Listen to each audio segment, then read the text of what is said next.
Sifa na heshima,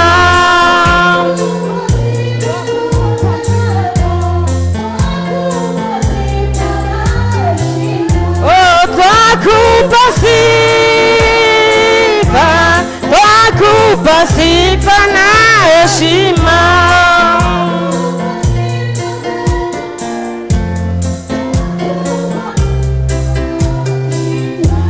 twakupa sifa na heshima,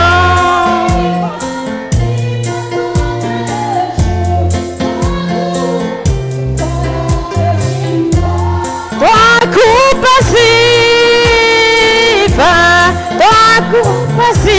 na heshima,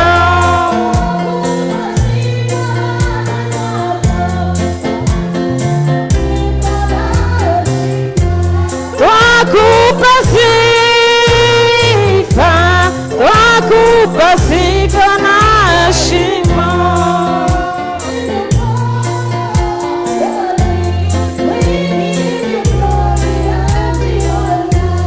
We give you glory, we give you glory and the honor.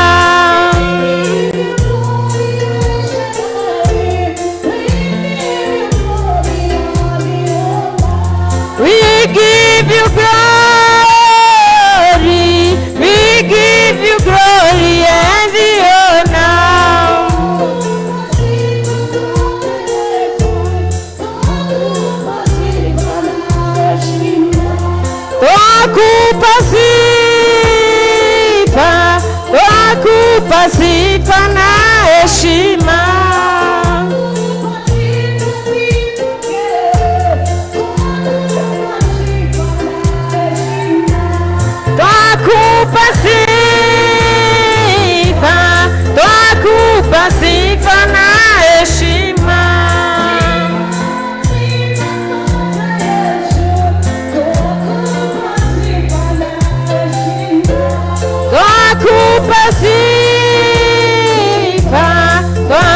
tunakupa sifa na heshima.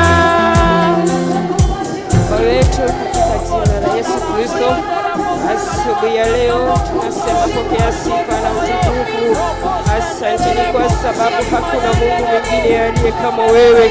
Tunakuinulia mikono yetu asubuhi ya leo tukisema upokee sifa na utukufu Jehova, ni kwa sababu hakuna aliye kama wewe. Jina lako asubuhi ya leo liinuliwe, jina lako asubuhi ya leo lipewe sifa, ni kwa sababu ni wewe peke yako. Katika jina la Yesu Kristo wa Nazareti tunakupa sifa asubuhi ya leo, tunakupa utukufu asubuhi ya leo, tunakupa ngoma zote asubuhi ya leo, ni kwa sababu hakuna aliye kama wewe. Jina lako liinuliwe mtakatifu, jina lako liinuliwe mtakatifu, ni kwa sababu hakuna aliye kama wewe. Sifa hizi zote asubuhi ya leo Jehova ridima ni zako, pokea, ni kwa sababu ni zako.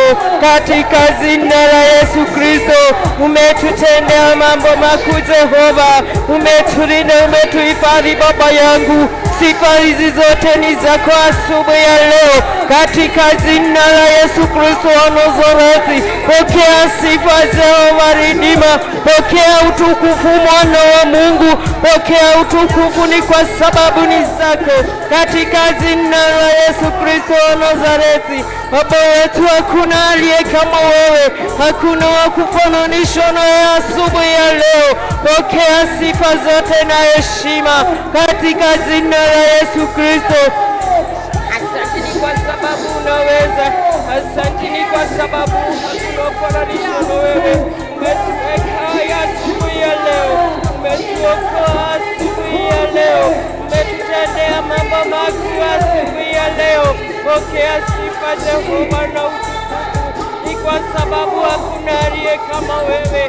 Tunakuinua, tunakupa sifa, tunasema unastahili, tunasema ni wewe yako Jehova, ni wewe, ni wewe Jehova. Pokea sifa Jehova asubuhi ya leo Jehova.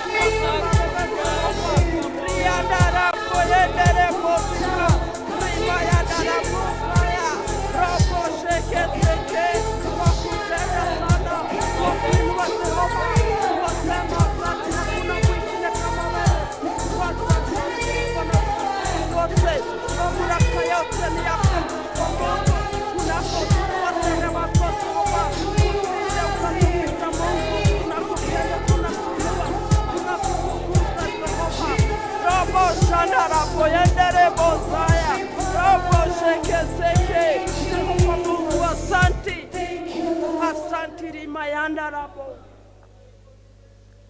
shikiri makunta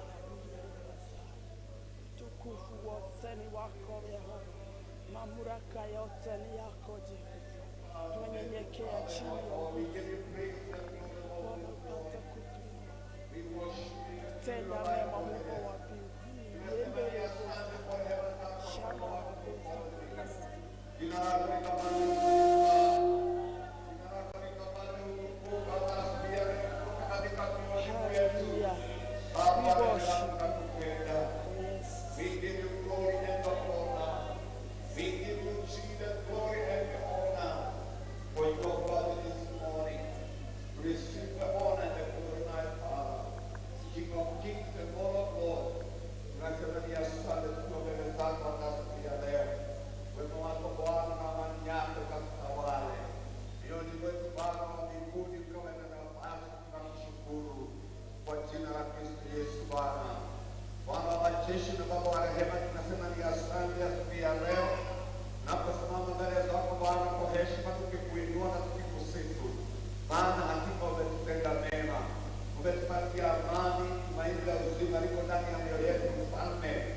Mtumishi wako na kidogo chako Bwana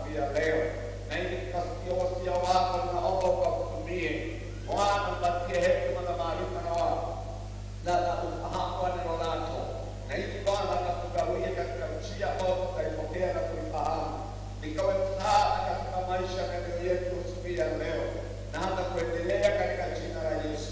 We give you all the honor. Tunakushukuru Baba, tunainua jina lako, tunakushangilia tukiwa mbele zako, tunasema unastahili, unastahili kuabudiwa, unastahili kutukuzwa, unastahili heshima, unastahili Bwana utukufu, maana wewe peke yako unastahili.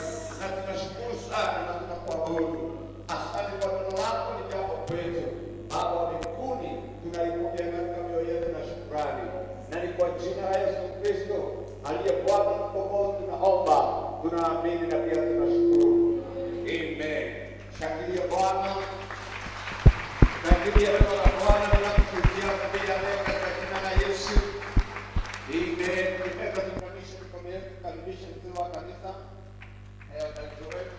Dona akiletea neno la Bwana kwa jina la Yesu. Praise the Lord. Come take your seat and may God bless you so much. Mike, please.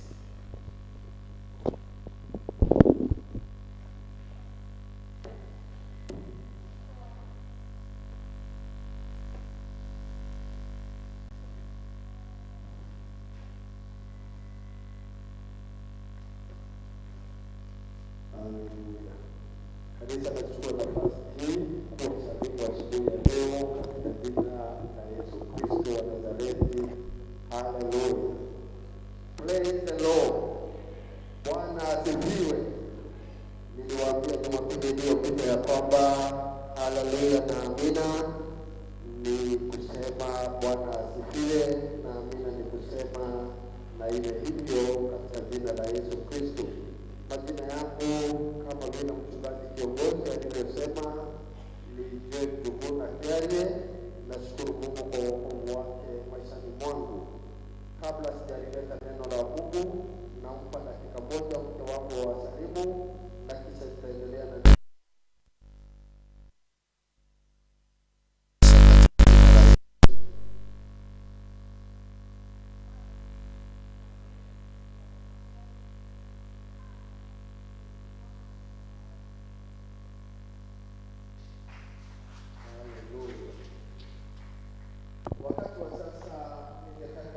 Biblia yako katika kitabu cha Wakorintho wa pili sura ya 6.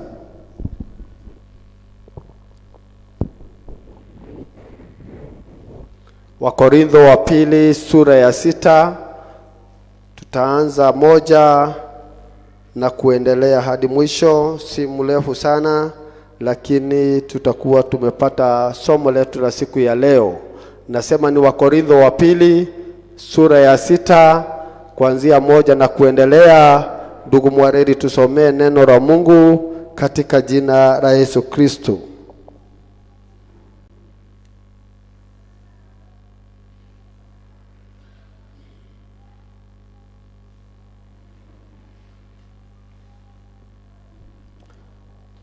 Second Corinthians chapter 6 verse 1 to the end. Nasi tukitenda kazi pamoja naye twawasihi msipokee neema ya Mungu bure, kwa maana asema wakati uliokubalika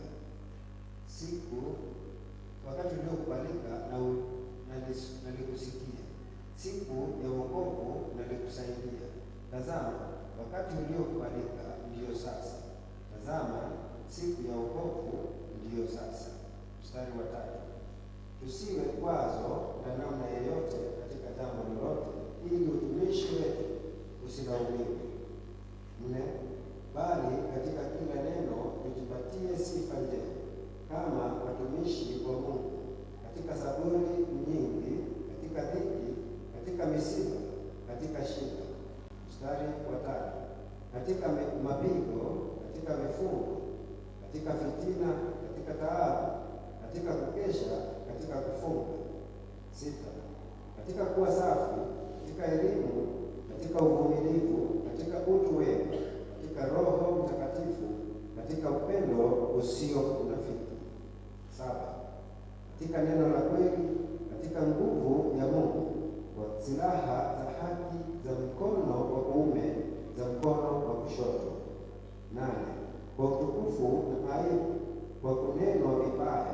kunenwa mema, kama wadanganyao, bali tu watu wa kweli.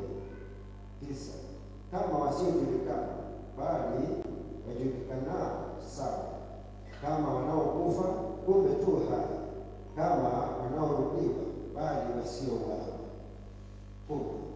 Kama wenye huzuni, bali siku zote tu wenye furaha, kama maskini, bali tukitajirisha wengi, kama wasio na kitu, bali tu wenye vitu vyote. 11.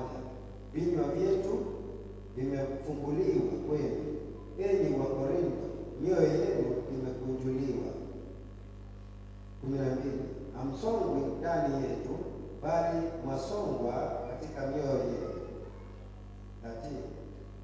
Basi ili mlipe kadiri ile mliopewa, nasema nanyi kama na watoto, nanyi pia mkunjuliwe mioyo. 14. Msifungiwe nira pamoja na wasioamini kwa jinsi isivyo sawasawa, kwa maana pana urafiki gani kati ya haki na uasi? Tena pana shirika gani kati ya nuru na giza? 15. Tena pana ulinganifu gani kati ya Kristo na Beliari? Au yeye aaminie ana sehemu gani pamoja na yeye asiyeamini? Tena pana mapatano gani kati ya hekalu la Mungu na sanamu? Kwa maana sisi tu hekalu la Mungu aliye hai. Kama Mungu alivyosema ya kwamba nitakaa ndani yao na kati yao nitatembea, nami nitakuwa Mungu wao na watakuwa watu wangu. Kwa hiyo tokeni kati yao, mkatengwe nao, asema Bwana, msiguze kitu kilicho kichafu, nami nitawakaribisha. Nitakuwa baba kwenu, nanyi mtakuwa kwangu wanangu wa kiume na wa kike, asema Bwana wa majeshi. Amen. Kila mtu aseme amen. Hili ndilo neno la Mungu ambalo ni waraka ulioandikiwa kanisa moja katika eneo la Korintho, na Korintho ilikuwa ni mji wa Akaya. Yaani eneo la Akaya kukawa na mji ulioitwa Korintho, na ndani ya Korintho kukawa na kanisa, na kanisa ile ilikuwa na waumini, watu waliokuwa wamehubiriwa habari njema na kina Paulo, na wakawa wanaendelea na hali ya imani. Lakini baada ya kina Paulo kuondoka katika eneo hilo, hawa watu wa Kristo, yani waumini wa kanisa lile, Biblia imewanena kwa maneno mengi tuliyoyasoma. Maana Paulo anawakumbusha jinsi walivyookoka. Maana tunatangulia na onyo iliyopewa kanisa ile ya kwamba msipokee neema ya Mungu bure. Maana aya ya kwanza hivyo ndivyo inavyosema. Na Mungu anasema, ama huyu mteule wa Mungu anasema, msipokee neema ya Mungu bure. Kwa nini? Mungu ana maelezo anayoeleza, sababu ambazo ni tosha zako wewe uliamini Mungu, wewe uliokolewa, usije ukapokea neema iliyokuokoa hivyo bure. Anatangulia kusema hivi ya kwamba wakati uliponiitia mimi nilikusikia. Bwana asifiwe sana. Kuna maneno mawili yanayofuatana ya kwamba wakati unaokubalika mimi nilikusikia, na siku ya wokovu wako mimi nilikusaidia. Hiyo ni maneno mawili yanayoeleza mambo ya wakati. Yaani tunaposema ya kwamba wakati uliokubalika na siku inayokubalika, ina maana ya kwamba Mungu ananena kuhusu wakati. Mambo haya mawili ya wokovu na ya kusikizwa na Mungu yaweza kuonekana yakiwa na tofauti, lakini neno la Mungu linasema hivi: ili kila mtu aliye ndani ya wokovu aweze kupokea wokovu wa Mungu, aliitia jina la Yesu Kristo ndani ya moyo wake, ama hata kwa sauti, akihitaji msaada wa Mungu ili Mungu amuokoe. Neno la Mungu nasema ya kwamba wakati uliokubalika, yani labda wewe uliitana muda mrefu sana ukiomba wokovu ulio ndani ya Kristo Yesu, lakini wokovu ule haukukujiria wakati ulipoitana mara ya kwanza. Lakini neno la Mungu linatangulia kusema ya kwamba wakati uliokubalika Mungu alikusikia, na siku inayokubalika Mungu alikusaidia wakati wa wokovu wako. Yaani siku ya wokovu ilipowadia na Mungu alipoona ni vyema akuokoe, yeye alileta hiyo siku na akaweza kukusaidia kuweza kufanya uamuzi wa kupokea wokovu. Hivyo wewe umemuita Yesu, naye Mungu anasema ya kwamba yeye alikusikia siku ambao wewe ulipopokea wokovu. Yeye ndiye aliyekusaidia. Na hapa Yesu akasema alipokuwa hapa duniani ya kwamba hapana yeyote ajaye kwangu asipovutwa na Baba yangu. Hiyo ina maana gani? Ya kwamba wakati Mungu alipokuwa akitaka uokolewe na Yesu, yeye ndiye aliyekuvuta kwa Yesu, sio wewe uliyejipeleka. Na neno katika Wakorintho, Paulo akiwanenea lile kanisa, anawaambia ya kwamba wakati wa wokovu Mungu alikusaidia, na saa ya kuitana kwako yeye alikusikia. Huyu mtu wa Mungu, huyu mtume alichunguza kanisa hili, maana ndiye aliyekuwa amelianzisha.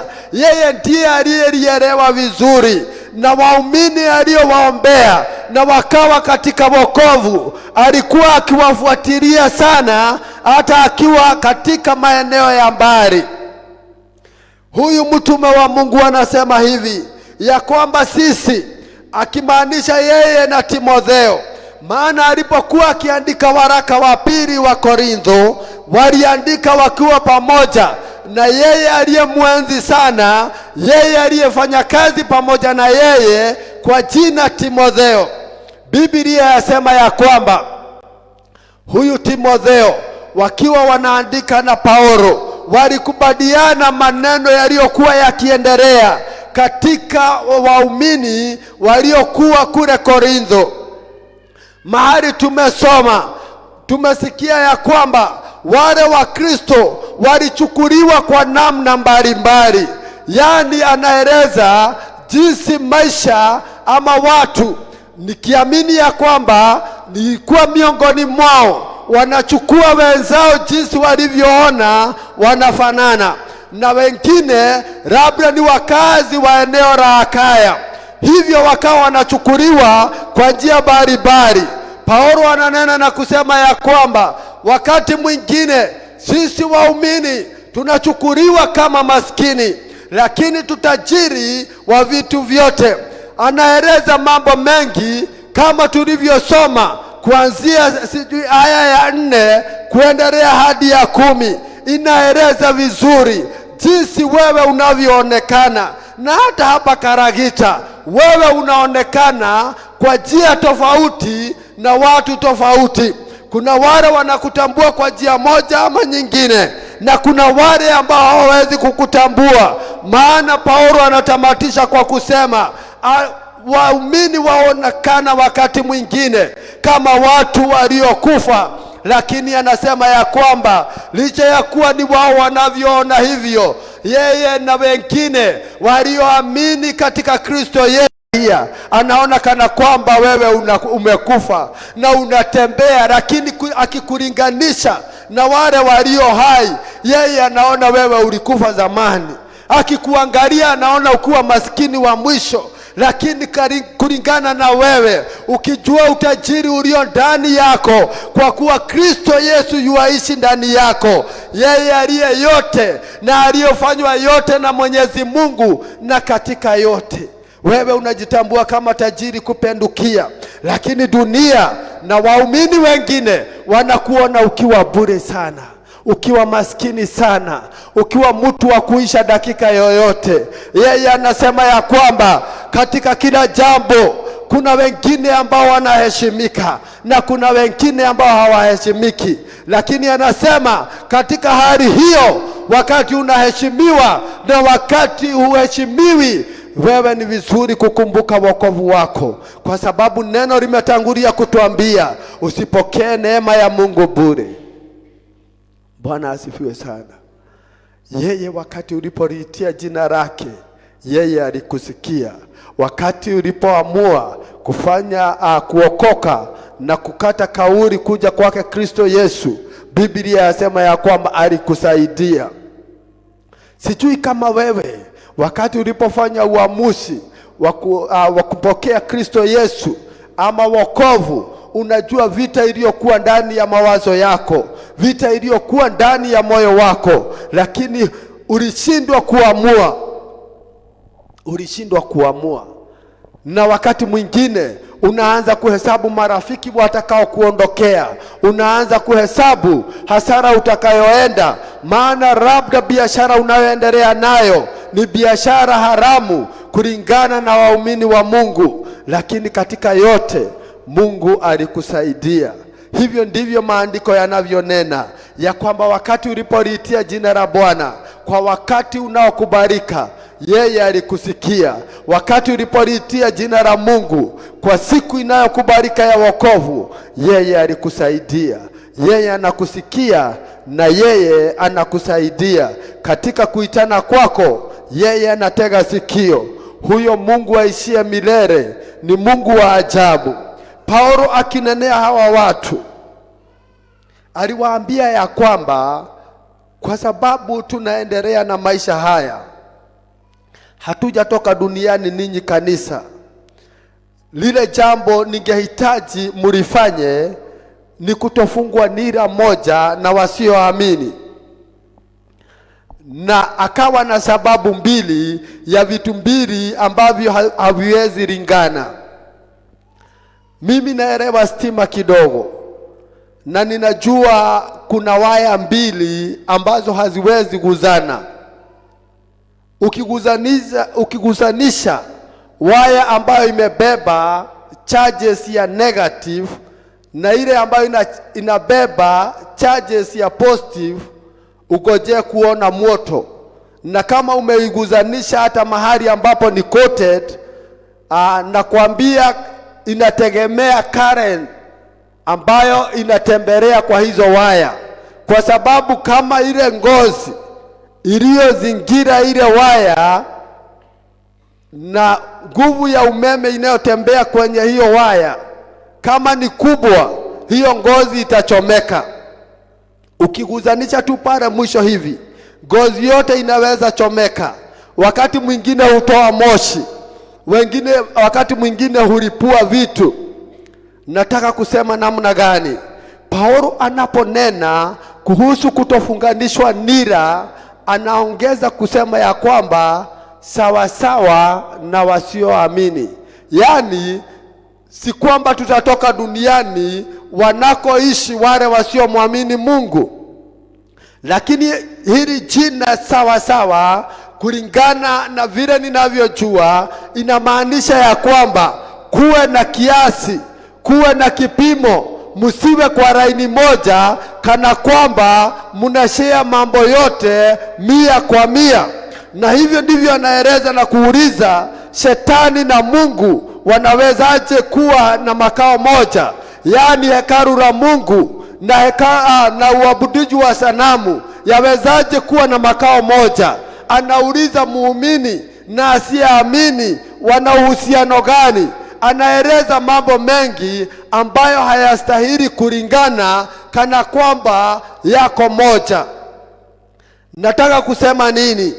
Duniani na hata kanisa ya sasa iliyookolewa kwa damu ya Yesu Kristo, tumeingia katika shida nyingi.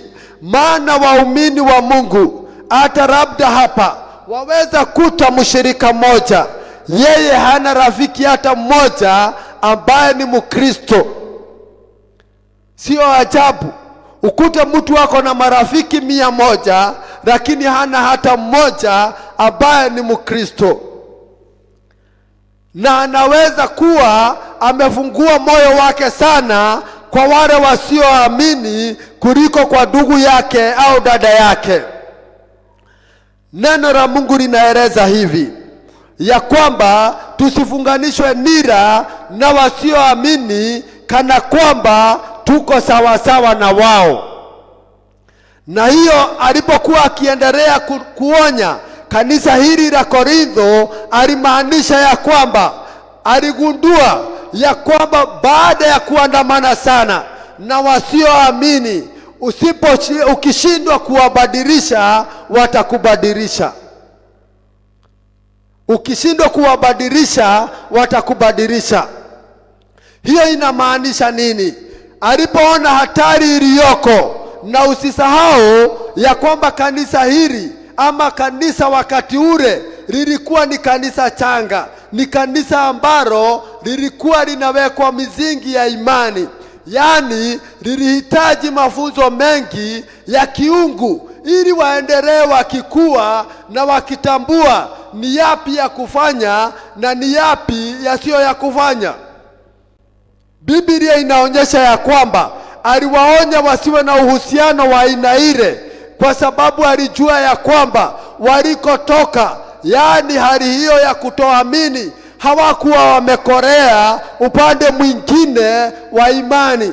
Hivyo aliwahitaji wajitenge na wale ili waweze kukua na kutafutana wao kwa wao, ili wajengane na waweze kuendelea na kuujenga mwili wa Kristo Yesu ambao ni kanisa.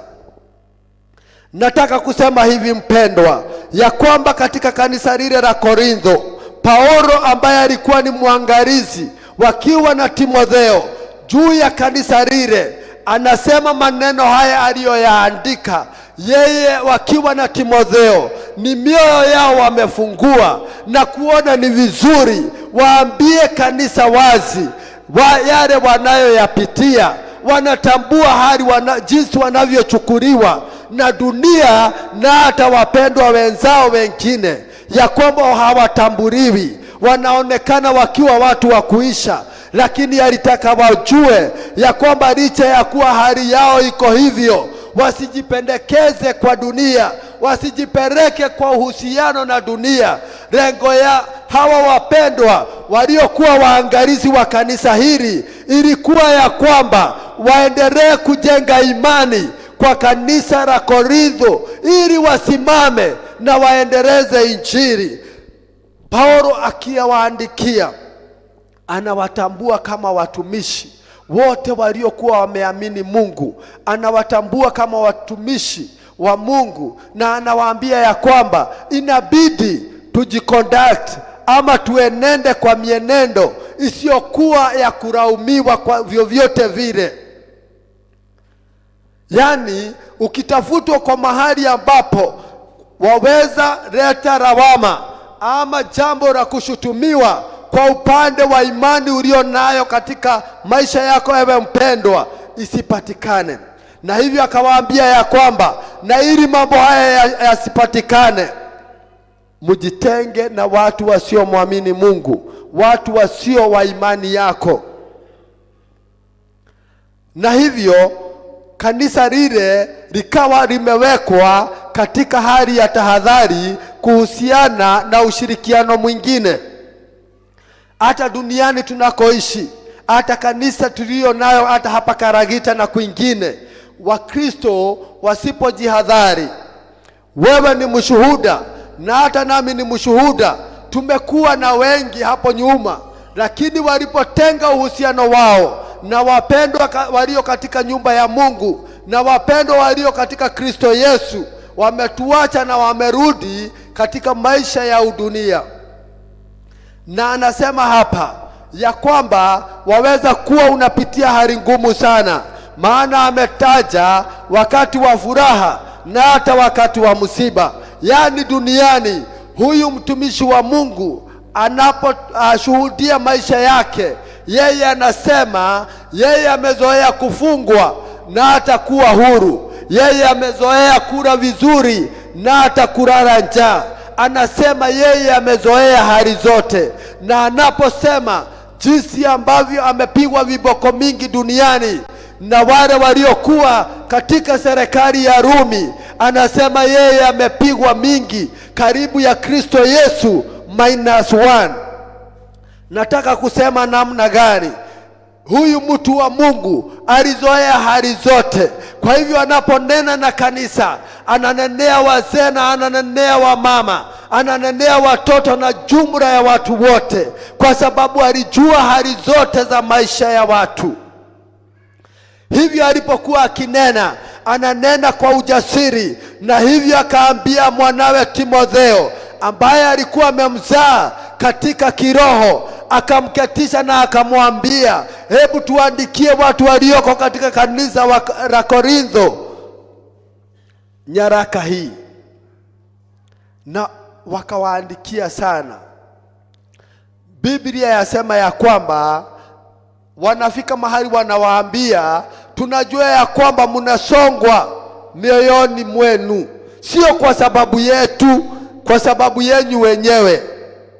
Yaani maisha uliojiweka ndani yake ndio yanayokusukumia hali ulioko kwa sasa. Sio sisi tuliokusukumia. Sisi tuliwacha kama tumekuhubiria habari njema ya wokovu, habari njema ya maisha iliyoko katika Kristo Yesu. Lakini anawaambia, si kwa sababu yangu au Timotheo, ni kwa sababu yenyu wenyewe. Yaani mambo mliojipeleka ndani yake ndiyo yanayo kusubua maishani mwako, maishani mwa Ukristo. Na hivyo akawaambia, tokeni kwao wasioamini, jitengeni na mambo yote yasiyokuwa ya kiungu. Nyinyi fanyeni yaliyo mapenzi ya Mungu, shirikianeni ninyi kwa ninyi. Na hivyo huyu mtu wa Mungu akiendelea anasema hivi ya kwamba hamjui ya kwamba hamustahili kuungana na hawa watu, kwa sababu hawa watu ni waabudu sanamu, ni worshipers wa miungu mingine. Maana kabla watu wengi katika Israeli na katika maeneo ya Asia, kabla hawajahubiriwa habari njema ya Kristo Yesu, wengi wao hawakumjua Mungu aishie. Wengi waliendelea kumwabudu sanamu na wakawa na miungu aina mbalimbali. Kuna Mungu aliyetumainiwa, ni Mungu wa baraka ya mvua, na kuna yule aliyeitwa alete laana maishani mwa watu walio waasi watu wale. Lakini neno la Mungu linaeleza hivi ya kwamba ninyi si washirika wa dini hizo zinazoabudu miungu mingine. Ninyi ni waabuduo wa Mungu aishie milele. Neno la Mungu linasema hivi ya kwamba akawaambia ya kwamba neno la Mungu linasema hivi juu ya maisha yenyu, ya kwamba Mungu alipokuwa akinena katika neno lake, anasema ya kwamba mimi nitaishi ndani yenyu na nitatembea pamoja nanyi. Bwana asifiwe sana. Sijui kana kwamba ushawahi jua mnaweza andamana na mtu, mnapoendelea na yeye kwa safari, atamani heri ungekuwa mbele au nyuma, afanye jambo lingine lisilo la kiungu, akimaliza baadaye muendelee. Sasa kuna Wakristo ambao maishani mwao huomba heri Mungu angewaondokea kidogo, wafanye lililoko mbele yao kwanza, na baadaye Mungu akuja waendelee. Hii inafanyika kwa sababu gani? Niseme hivi, kama mtu ambaye ni Mkristo aweza fanya mambo maovu usiku ama hata mchana akiwa katika maficho, je, huyu mtu sinikana kwamba kwa kuwa anaelewa neno la Mungu lililoandikwa na Paulo kwa kanisa la Korintho ya kwamba Mungu anaishi ndani yenu na yeye anatembea nanyi. Yeye anaishi ndani yetu na anatembea nasi, anaandamana na wewe. Kwa hivyo iko wakati wewe unapotengana na mambo yote ya kiungu, inamaanisha ya kwamba umemtenga Mungu. yaani umemweka kando na ili uweze kufanya maovu uliyokusudia. Paulo akawa amewaonya ya kwamba kumbukeni kila wakati sababu maalum ya kuambia msifungwe nira na hawa watu ni kwa sababu tayari muko katika nira iliyo laini na nyepesi, kama yanenavyo maandiko ya kwamba Njooni kwangu msumbukao na kulemewa na mizigo mizito, nami nitawapumzisha. Jitieni nira yangu, kwa kuwa ni laini na nyepesi. Yaani huyo ni Yesu Kristo. Yaani nira unayotaka kutoka ndani yake, kufunganishwa unakotaka kutoka ndani yake ni kifungo ama ni kufunganishwa, ni ushirika ulio wa Kristo Yesu, ni ushirika wake Mungu. Hivyo kila wakati unapojikuta katika umati na kundi zingine na umeingiana nazo na unasifungulia roho yako vile unavyofungulia Paulo na Timotheo walivyofungulia kanisa la Korintho mioyo yao, na wanawaambia hivi, sisi tumewafungulia mioyo yetu na tumeeleza kabisa yale yaliyo ndani yetu. Sasa nanyi lipeni yale yote tuliyowaambia kwa kufungua mioyo yenu na kutenda haya tuliyowaagiza. Kwa sababu nyinyi ni hekalu la Mungu. Nyinyi ni watu wa Mungu ambao Mungu anaishi ndani yake yenu na Mungu anatembea na ninyi. Kwa hivyo badilisheni maisha yenu. Iweni watu wasioingiana kana kwamba mumefungwa nira moja na wasioamini. Neno la Mungu nasema hivi katika aya ya 13, Paulo anasema ya kwamba nanena na ninyi kama watoto. Kuna kitu ambacho hufanyika miongoni mwa mzazi na mtoto. Kwa mtoto kinachohitajika sana ni kusikiza maagizo ya mzazi, na kwa mzazi ni kuchunga sana maagizo anayompa mtoto wake, kwa sababu kutokana na maagizo utakayompa mtoto wako ndiyo yatakayokumpa uelekezi. Kwa hiyo maagizo yako yakiwa mabaya, waweza kuta mtoto wako akiwa na uelekezi mbaya. Tunaelewa baada ya kufika umri mwingine wa watoto wetu, kuna ile ambayo waweza fuata, yaani mafunzo ya watu wa rika yao, inaitwa peer pressure. Lakini wakati ambapo mzazi na mtoto wako katika laini moja na watoto hawajafika umri wa kuweza kukiuka maagizo ya mzazi, mzazi anahitajika sana kuwashauri na kuwarainisha watoto wake. Na hapo Paulo ndipo anaposema naongea nanyi kama watoto. Si kwamba katika Korintho wapendwa wale walikuwa watoto, walikuwa ni watu wazima ama mchanganyiko kama vile tulivyo ndani ya kanisa siku hii ya leo. Lakini mpendwa yule Paulo anasema naongea nanyi kama watoto. Anataka kumaanisha nini? Najua ya kwamba tangu mlipoamini si kitambo sana, na ninajua ya kwamba mwaweza kuwa mumepungukiwa na mambo mengi yanayopasa watu wa imani. Lakini mimi kama mzazi wenyu wa kiroho ninawanenea kama watoto, nikikusudia ya kwamba maneno ninayowaagiza nayo kwa leo itawasaidia kuendelea kukua. Bwana asifiwe sana. Yaani Paulo alikuwa anawapa uelekezi, kwa sababu kanisa hili lilikuwa changa. Ni kanisa lililozaliwa na mtume Paulo, na yeye akaendelea kwa makanisa mengine. Hivyo anapowaandikia anawaambia nawatunza kama watoto, naongea nanyi kama watoto, nasema nanyi kama watoto, nikiwa na kusudi ya kwamba maneno ama ushauri ninayowapa itawasaidia kuinuka katika hali ya imani. Na neno la Mungu linasema hivi ya kwamba aliendelea na akawaeleza ya kwamba ni vizuri waelewe, na ni vizuri pia kanisa la Karagita lielewe, kwake Mungu anatutambua kama watoto wake. Na Biblia yasema ya kwamba nasi tunatambua Mungu kama baba wetu. Na Biblia yasema ya kwamba yeye anatutambua kama watoto wake wa kiume na wa kike. Kama tulivyosoma, neno la Mungu linaonyesha namna gani Mungu anatutambua kama watoto wake. Na neno linaendelea kueleza ya kwamba wa kiume na wa kike.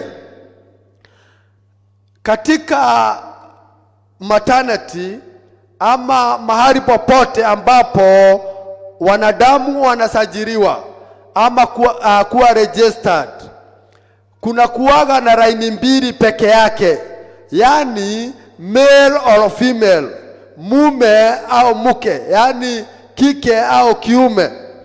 Nataka kumaanisha nini?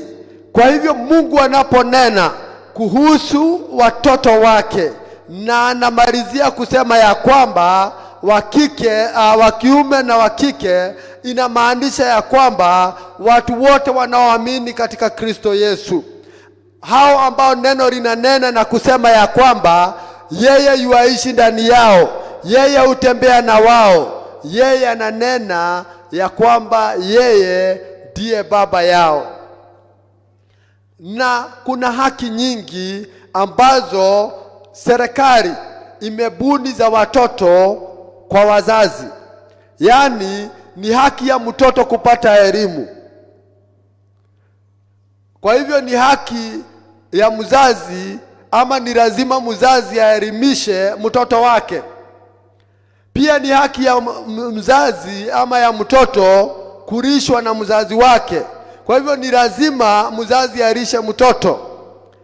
Na kama kuna haki nyingi jinsi hivyo hapa duniani zinazohitajika kutoka kwa mzazi zikienda kwa mtoto, na Mungu hapa yuatunena ya kwamba sisi tuwanawe, ukiwa mzee na ukiwa mama, ukiwa msichana ama ukiwa kijana, yeye yuanena ya kwamba yeye ni baba yako. Kwa hivyo tuna kila haki, tuna haki nyingi sana mbele za Mungu. Tunapoenenda kwake, tunapomulilia, yeye yu tayari kutupa msaada tunayohitaji, kama lilivyo nena neno la Mungu mahali tulipotangulia ya kwamba tunapoliitia jina lake yeye anatusikia. Tunapohitaji wokovu wake yeye anatusaidia. Kwa hivyo kila wakati, ewe Mkristo ulioko hapa hata siku hii ya leo, ni vizuri kutambua hiyo ya kwamba kwake Mungu sisi tu watoto wake. Na kama ni hivyo, basi tuko na haki nyingi. Tuko na haki ya kumuita naye anatuitika. Tuko na haki ya kuomba msaada kwake naye anatusaidia. Na mambo hayo yamekuwa ni dhahiri, sababu neno la Mungu lasema ya kwamba niite nami nitakuitika. Niite nami nitakuitika. Kwa hivyo nataka kusema hivi mpendwa, ya kwamba kanisa la Mungu nyakati hizi za mwisho tunahitajika kuishi na utauwa. Neno la Mungu nasema ya kwamba pasipokuwa na ule utauwa hatutamuona Mungu. Ni vizuri kila Mkristo, ni vizuri ewe mpendwa, kujua ya kwamba Mungu anakutazama. Na Roho wa Mungu akawa juu ya huyu mtumishi Paulo, na akawa ananena na kanisa la Korintho. Na hivyo asubuhi ya leo na nena na kanisa la Karagita na kuambia mpendwa, badilika, mfuate Yesu, mfuate Mungu anayeandamana pamoja na wewe, naye atakufikisha katika mji wa ahadi. Tumeitwa mbinguni mpendwa. Haijalishi yanayonenwa. Yawezekana haikuwa mapenzi yako uitwe maskini ili hali unajijua wewe ni tajiri. Yawezekana sio mapenzi yako uitwe fukara wa namna yoyote ile, na wewe unajitambua kama mtu anayeweza haya ama yale, lakini kwake Mungu kuna ujira kwa wote watakaotembea na yeye. Anasema mimi kwenu nyinyi mu watoto wangu, nami kwenyu nastahili munitambue kama baba yenyu. Na kwa hivyo ukiwa mzee, jitambue kama a son to our God, a daughter to our God. This is very good. Hii ni mzuri sana, kujitambua ya kwamba mimi ni mama, mimi ni daughter to our Father God. Mungu ambaye ni baba yetu yu tayari kukua pamoja nasi. Hawezi kukuambia. Wanafunzi wa Yesu wakati mmoja wakauliza Yesu, sisi tuliyewacha mali zetu na watu wetu tutalipwa namna gani? Akawaambia, duniani mtalipwa mara 100, na mtakapofika mbinguni mtapewa uzima wa milele. Mwambie mwenzako uzima wa milele. Kwa kuwa Yesu alisema mtu akijishikia dunia yote na kisha apoteze uzima wake, atajifaidi na nini? Ni vizuri kutambua kila wakati ya kwamba Mungu aweza kukupa mengi kwa sababu uliwaacha mengine, na ni vizuri sana. Atakukirimia na utapata, lakini usisahau mwishowe kabisa. Anasema ya kwamba Yesu alipokuwa akiwajibu hao wanafunzi wake ya kwamba na baadaye mpewe uzima wa milele. Mwambie mwenzako baadaye utapewa uzima wa milele. Kwa hivyo kuna kanuni ya Mungu ambayo kulingana na mimi naona ya kwamba kabla ya kukupa kile alichokusudia anakupa bashishi kwanza. Maana aweza kukupa utajiri, aweza kukupa mashamba, aweza kukupa manyumba mazuri, aweza kukupa magari mazuri, aweza kukupa amani duniani, aweza kukupa hali ya kupendeza duniani, aweza kukupa hali zote, kwa sababu yeye ana uwezo wa kupeana chochote. Lakini anamalizia kusema na kisha mtarithi uzima wa milele. Uzima wa milele. Uzima wa milele ni jambo ambalo Wakristo wengi wameliweka kando. Hawakumbuki ya kwamba kuna uzima wa milele. Kuna uzima wa milele. Na ikawa ni kana kwamba hawa watu wa Korintho, katika wa Korintho I think ni chapter 15, inaongea kuhusu mambo ya kiyama. Kiyama ni kufufuliwa kwa wafu. Siku ya tarumbeta ya Bwana wetu Yesu Kristo atakapokuwa anakuja mara ya pili, ambapo wafu watafufuka na walio hai watabadilishwa mili yao. Hii kanisa ilikuwa imefika mahali na ikawa na tashwishi kuhusu kufufuka kwa wafu. Yaani walikuwa wanaona mwisho. Tumezika ndugu, tumezika dada, tumezika ndugu. Ikawa wamezoea na hawakumbuki kuna kiyama. Licha ya kuwa katika Agano la Kale walikuwa wamepata habari ya kwamba kuna kiyama, lakini jinsi itakavyofanyika hawakuelewa, na walifikiria watakuwa heri sana wale ambao tarumbeta itapigwa wakati wako hai. Lakini Yesu akiwanenea akawaambia ya kwamba waliolala makaburini hatutaweza kuwapita wale ambao tarumbeta itapigwa tukiwa hai.